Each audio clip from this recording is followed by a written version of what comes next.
Folks, we got the Locked On Mock Draft to talk about today, and Colton Pouncy will join us from theathletic.com. Brad Holmes spoke today. What did he say? Find out next. You are Locked On Lions, your daily Detroit Lions podcast. Part of the Locked On Podcast Network, your team every day.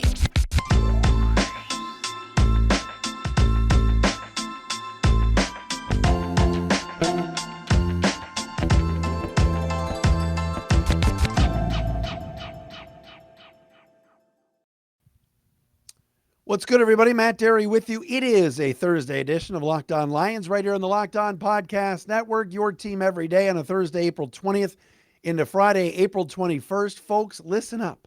Listen up.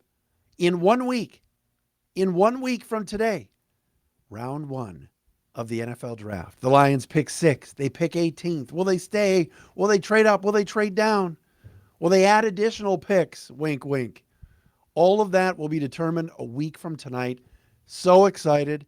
Check us out wherever you get your podcasts. Watch us on YouTube for free. Subscribe to the show on YouTube. And, of course, you can follow us on Twitter at Dery Speaks, at Locked On Lions, the Matt Dery Facebook fan page. Tomorrow on the show, Steve Avila, left guard, TCU.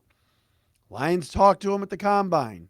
Lions talked to him in Allen Park. He will join us tomorrow on the show. Draft prospect, hopefully late first rounder, second rounder, Steve Avila with us tomorrow on the show. Do not miss that. Colton Pouncy from theathletic.com will join us momentarily.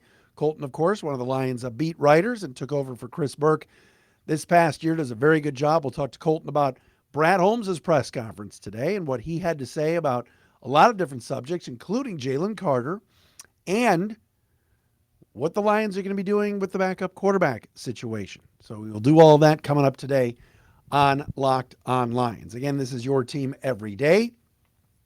As you know, you can go to the Locked On Podcast Network, wherever you get your podcasts. And today, it is out. All of the episodes of the Locked On Podcast Network annual mock draft, where all of the Locked On hosts draft for their team. So, quick rundown before we talk to Colton Pouncy. Bryce Young went number 1 to the Panthers. C.J. Stroud went number 2 to the Texans. Will Anderson went batting third to the Arizona Cardinals. Colts took Anthony Richardson at 4, and Seattle, and our buddy Corbin from Locked On Seahawks, took Tyree Wilson at 5. I tried, and you'll listen to this on the podcast, I tried to trade out of number 6. Anderson gone, Wilson gone. I tried. I entertained trade offers. Nothing matriculated. And so at number 6 in the Locked On mock draft, yes, I took kancey from Pitt. Now, go to Dery Speaks on Twitter. I did retweet the Locked On tweet about this. And many of you are ticked off at me. Many of you think I'm crazy. How could you reach for a guy? I just have this feeling they are in love with kancey, the defensive tackle from Pittsburgh. So I took him at number 6. Jalen Carter went a pick later as the Eagles moved up to number 7 with a trade with the Raiders. Blah, blah, blah, blah, blah. We got down to number 18. And I took Myles Murphy, the edge rusher from Clemson. Thought it was a decent fit. Another guy for the defensive line. I took him at number 18. Then, toward the end of the mock draft, I called my buddy Ross Jackson while I was texting with him, and I said, let's make a trade for number 29 and the Saints pick. And I traded 48 and 55, the Lions' 2 second-round picks, to move up to number 29 to take O'Cyrus Torrence, the guard from Florida. So I got us Kancey, Murphy, and Torrance, 2 D linemen and an offensive lineman. I want to do more on this tomorrow. We're going to have Steve Avila on tomorrow. But those are my picks for the Lions. I moved up to get Torrance so he can be the future at either right guard or left guard. I got us Kancey, Myles Murphy. I'm beefing up on the line, which is what I think Brad Holmes is going to do. Now, again, if Tyree Wilson was there at 6, I would have taken him. But he won a pick before. So, be that as it may, as my old friend Dave the Mayor Zippor would say. All right, Locked On Lions today brought to you by our friends at Ultimate Football GM. You've heard me talk about this mobile game app, and I can't tell you how much fun I had competing against my fellow Locked On NFL hosts during the season. Shout out to Chris Carter of Locked On Steelers. He was the winner. But it's your turn to compete. Want to run your own franchise? Want to draft players? Want to make trades? Want to hire and fire coaches? You could do it at Ultimate Football GM. You navigate your franchise through the entire season, and it's a lot of fun. All right, what's great about it is you don't have to be online to play. All right, you can do this on your phone without having to be online. There's a Locked On League coming up for this year that you can compete against all Locked On fans. Can you be the ultimate Locked On Football GM? Choose the Locked On League in the app to join so you can create your own football dynasty. Locked On Lions listeners get a 100% free boost to your franchise when you use the promo Locked On in all caps in the game store. That's Locked On in all caps. Make sure you check it out today. Download the game by visiting ultimate-gm.com or look it up on the app stores. That's ultimate-gm.com. Ultimate Football GM. Start your dynasty today.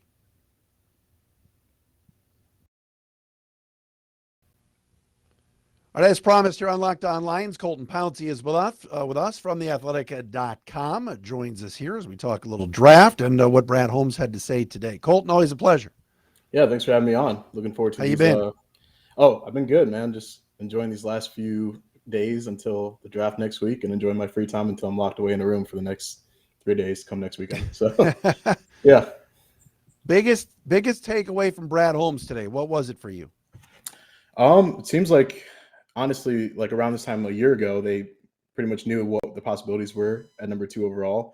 Not so much this year. They're kind of preparing for a lot of different scenarios at number 6. Obviously, can't really predict. You can try as much as you want, but there might be some scenarios that come into play that you probably weren't expecting. So I think they're still trying to go through their list and develop their board and kind of get some names down and determine which players they like. I'm sure they have a handful of guys at number 6, but the difference between this year and last year's, those 2 firsts right now at 6 and 18, those spots are 2 spots where you really don't know. One's kind of like outside the top 5, the other one's middle of the draft, so you really don't know which players are going to be there. So I think they're kind of keeping their options open and use as much time as they can until the draft next week. What did you make of Holmes's comment today about Jalen Carter? I know Twitter was a buzz, certainly. By the way, shout out, I'm no longer blue check marked and will not be. Was yours taken away as well? It was also taken away, yes. Congrats. Thank you. But Twitter was a buzz about Jalen Carter and Brad Holmes's comment today that, we feel better about him than we did. What's your takeaway on it, and what do you think are the chances that Brad pulls the trigger and takes him at 6? Yeah, I feel like I'm doing mental gymnastics trying to make sense of like how they feel about this dude because, Holmes at the owners' meetings in Arizona last month kind of said, he talked to one of Carter's teammates at Georgia and learned some interesting things about him. And then when asked to follow up, like, is that good or bad? He goes, it was interesting. So he's trying to keep things close to the vest there. I thought Holmes was saying that he felt better about the visit. I thought that was, to use Campbell's words, interesting. But I think they're leaving the door open for the possibility of taking a guy like that on. And obviously, when you've had an offseason sort of as turbulent as Jalen Carter's has been this offseason, you're always kind of wary about like bringing a dude like that into your locker room, right? But I do think the Lions feel good about the group that they have in place. That's one of the reasons why they brought back Alex Anzalone. He's the guy that they really trust in that locker room. Really great leader. They like what he brings on the field, but also everything off the field in the locker room is very important for a young crew. But I also think that there are some other dudes in that locker room, like David Montgomery is a high character guy. You hear some of these other dudes, obviously Aiden Hutchinson and Ali McNeil and some of these young guys, Penny Sewell as well. So I think they like what they've developed, what they brought in the first 2 years of their draft classes there. But when you have a chance to get a player like Jalen Carter, who may or may not be the best player in this draft, like talent-wise, and he fits a position of need, maybe you trust your locker room and the culture that you kind of established over the years to bring in a guy like that. Maybe you take a chance on that. Maybe you feel good about that this year when you probably wouldn't have maybe 2 years ago. So that could be the difference if they end up taking Jalen Carter this year. If not, it'll be a continuation of kind of what they've shown the previous 2 years where, look, we don't want anyone to kind of come in here and interrupt what we've got going, what we're building here. And we think there are some good players that can help us that aren't named Jalen Carter. So I kind of go back and forth. The comments today seem more encouraging, but I don't know if I would read way too much into those. Do you think what I mean, put yourself in his shoes. What would you do? I mean, you've watched the tape, you watched the games, you covered, college football pretty recently. I mean, the fit, you're right. It's exactly what they could need to put next to Lee McNeil and Isaiah Buggs. And I even mentioned yesterday, Levi Onwuzurike, and I haven't said his name in 2 years, but Yeah. it's the fit, but it also goes against everything that they've been doing for the last couple of years. And it kind of goes against too Sheila Hamp a little bit as well. Yeah, you're right. And Holmes did say he's had conversations with Sheila, and she's always in the loop. She knows what's going on there. I think there are different types of character that you can bring in, right? You can have a guy that's just cocky, maybe like a CJ Carter-Johnson, that they were perfectly fine bringing in because Aaron Glenn knows him well, coached him in New Orleans, has a good relationship with him, right? Not worried about him at all. There are other guys that are locker room cancers. I don't know if I would describe Jalen Carter as that. It seems to me, from what I've kind of heard from the background, that he's maybe just a little immature. And if that's all it is, and that's something Holmes kind of sometimes you have players that their only issue is they need to do some growing up. They're a little bit immature. And that's something that maybe you can bet on if the talent is there and trust that you built in your locker room. So if Carter is one of those guys and they characterize it that way, I could totally see them bringing him in. In terms of talent, it's a no-brainer, right? Like, without the offseason that he's had, he's there at 6. You run up, you sprint to the podium with that card, and you call it a day, right? In terms of what I would do, he might just be too good to pass up on. And I think part of the other reason is you don't want him falling to the Bears either, because then you have to play against that dude for the next 10 years in the NFC North. So that could be another deciding factor there if he falls to 9 somehow. But I did talk to Aaron Glenn a couple months ago and asked him, do you feel like your locker room is strong enough to take on a guy with maybe some perceived character issues? And, one thing he mentioned was in New Orleans, we had a locker room that policed itself. That's kind of the way they built it, him, Dan Campbell, Sean Payton. And he feels that the Lions are sort of getting there. They're not there fully, but they're on their way. So he said there have been very few guys that he's had trouble making it work with in terms of those perceived character issues. So everything I've heard leads me to believe that they could take a chance. And again, it would be a drastic change from what they've shown in the first 2 years. But maybe this year, where you have some playoff expectations, maybe this is the year that you take that chance, you roll the dice, and you bring in a guy like that. Colton Pouncy with me from The Athletic. Check out his stuff at theathletic.com. I love when he collabs with our buddy Nick Baumgardner on some of this draft stuff. It's been good to read. Colton, love that you're a part of the Lions beat here. Tell me about the Brad Holmes comment today about quarterbacks. No GM here in years likes to talk about quarterbacks. It's almost like, but Brad Holmes was pretty open today about they're going to be adding one way or the other. How do you think that's going to go? Yeah, I think there are levels to this question and this discussion in general, because he's pretty open about it. Like you said, like they do want to add a third quarterback. And he said that, I think you kind of he was sort of hinting at that early, his end of the year press conference. He said, it's easier to get worse at quarterback than it is to get better. But, at the combine, he was saying, we're going to look at some quarterbacks. We may draft one. We may add one in free agency. So if you look at the room from last year, it was Jared Goff and Nate Sudfeld.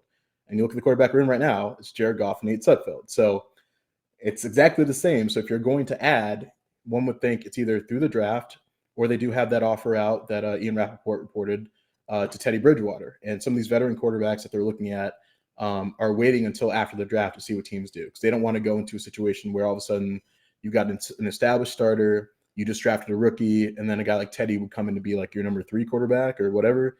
He doesn't. I'm certain he doesn't want that situation. So he's probably waiting to see what some of these teams do. So if the Lions do draft one, whether it's a developmental guy later on or a guy at 6 that falls, I doubt that they would bring in Teddy Bridgewater to be one of the number 4 quarterback on the roster. So I do think it's sort of either going to be a guy in the draft here coming up, or maybe they circle back to a veteran like that. Either way, it seems like they do want a third quarterback. That's what Brad Holmes said today. I'm not exactly sure what he's thinking in terms of these quarterbacks at the top or how he feels about them. I personally like Anthony Richardson. I think he's kind of perfect for what the Lions can do with him. Having a guy like Ben Johnson in place, you basically redshirt him behind a guy like Jared Goff. You don't have to force him into action before he's ready, because he's a guy that's going to need time. And Jared Goff has 2 years left on his contract. He said the other day that he has not had talks with the front office about an extension. So that tells you maybe they're playing this sort of wait and see approach, which is a smart thing to do. At the same time, maybe they don't like any of these quarterbacks at the top, and they'd rather wait till next year, and that's perfectly fine too. And maybe draft a guy later in the 6th or 7th round if they can pick up another pick there. So all options are on the table. Like, I would not be surprised any direction they go. In a year like this, though, it maybe would make some sense to bring in a guy like Teddy Bridgewater as a backup, where the expectations are higher. You can make the playoffs this year. If Jared Goff goes down, you don't want a scenario like the 49ers had where they're scrambling to put in whoever's healthy. So again, I can see all options on the table right now. More with Colton Pouncy coming up next. I want to ask him about the Locked On mock draft that we did. And yes, I made 3 picks in the first round. I made a trade up. I want to talk to Colton about that. We'll do that coming up next right here on a Thursday, Locked On Lions. All right, Colton Pouncy with me from theathletic.com. Before I give you this crazy mock that I did, but let me ask you this.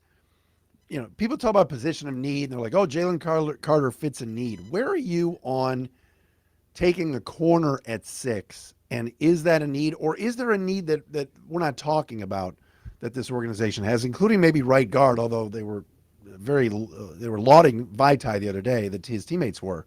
But where do you look at, like, if you ever put a needs chart together, what maybe the top 3 are for this team?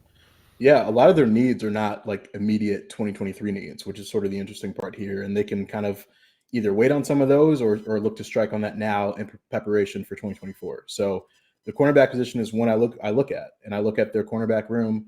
The only guys signed for 2024 and beyond are Cam Sutton and 7th round pick Chase Lucas, who may or may not even make the roster. So they don't have a ton in place for 2024 and beyond. So I think if you're looking at number 6 and some of their options, there is a Devin Witherspoon from Illinois. There is a Christian Gonzalez. Those are 2 players that are kind of considered top 10 prospects in this class that could be there at number 6. So that's certainly on the table for me. I would say the most glaring need for 2023 would probably be defensive tackle, which is why we're having this discussion about Jalen Carter, kancey, maybe some 2nd round options. And then, like you mentioned, guard is certainly a big one too, because Vitae, he's a free agent next year. Graham Glasgow, who they brought back, he's only on a 1-year deal.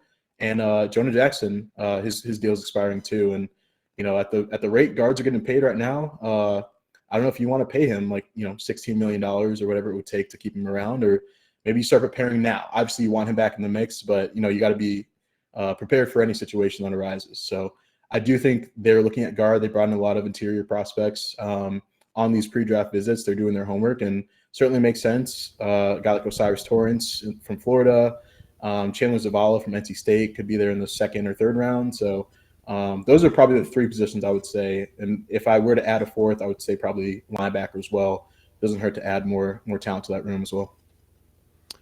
So in the Locked On mock draft, all the hosts, we put this together last week, and Will Levis fell pretty far. So did Jalen Carter. So it got down to the point where Will Anderson and Tyree Wilson were both gone. Yep. And I took Kancey at 6, and I posted it today, and people were like, oh, you're out of your mind. But I got Kalijah Kancey at 6, Miles Murphy at 18, and then I make a trade. I traded this 2 second-round picks, 48 and 55, up to 29 to get Osiris Torrance. Okay. Thoughts? Yeah, I mean, you're adding 2 positions of need in the first round. In defensive tackle, Kalijah Kancey and Torrance late. So I do like the move to move up for him, because I don't think Torrance will be there by 48. He seems like a guy that if he doesn't go first round, will go early 2nd. So if you want him, you're going to have to trade up for him, I think. So I think you're right there. I don't love Murphy, and I think I guess if you're going to take Murphy, I would probably lean corner with the 1st pick. So you get something for the secondary, you get something for the defensive line. Maybe you come back in the 2nd round with the defensive tackle. A lot of mocks that I've been doing personally, I'd probably take like Witherspoon at 6 or Gonzalez at 6, and then try to get Kancey at 18.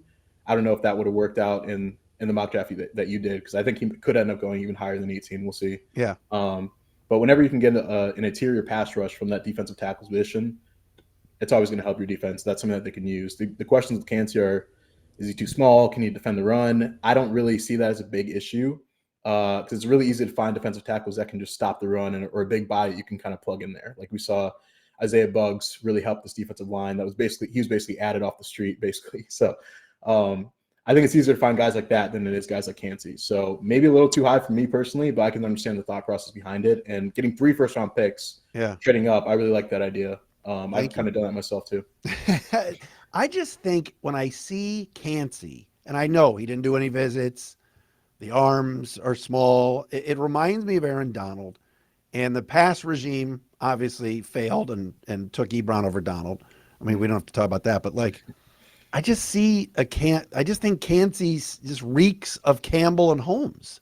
And maybe they go in their heads, we got to take him now. Now, again, this is with Wilson and Anderson off the board. I think if Tyree Wilson is there at 6, I think they're taking him. I think if Will Anderson's at 6, they're taking him. But in this mock, I had to do what the board said, and that's kind of why I went with it. But could you see a scenario where Anderson and Wilson are gone and they would reach for Kancey, or no way? I would almost try to trade back maybe to like the early teens if they really want Kancey instead of staying at 6. If you can, a lot of it depends if there's a partner available and willing to come up and which players they want. Maybe a quarterback. Maybe Tennessee. Yeah, maybe Tennessee if a guy like Levis or whoever, a quarterback is on the board at 6. I could see that happening.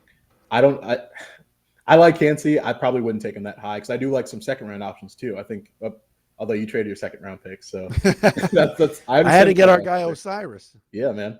I see the thought process though. Like again, anytime those guys are always going to go higher than people think because if you have every team is looking for those dudes, the interior pass rush guys that can wreak havoc from the middle. The Lions have not had that. They drafted Levi to be that guy. He's been injured. He hasn't really played a ton. So I do think that when you're looking at a team that has playoff expectations, they want to be a contender. If you have a chance to go get one of those dudes, maybe you do it and you don't worry about public perception, and then he comes in and he balls out, and all of a sudden he's worthy of the number 6 pick. So that's how it can go sometimes. So if that's how it would work out in the future for the Lions, I'm sure they would love that. Colton, great to see you. Thanks for coming on. Appreciate it. Yeah, thanks for having me. You got it. There he is, Colton Pouncy with us from theathletic.com, entering his second year on the Lions beat. This has been a Thursday Locked on Lions. Reminder tomorrow, Steve Avila could be a Lion, is going to join us on the show tomorrow.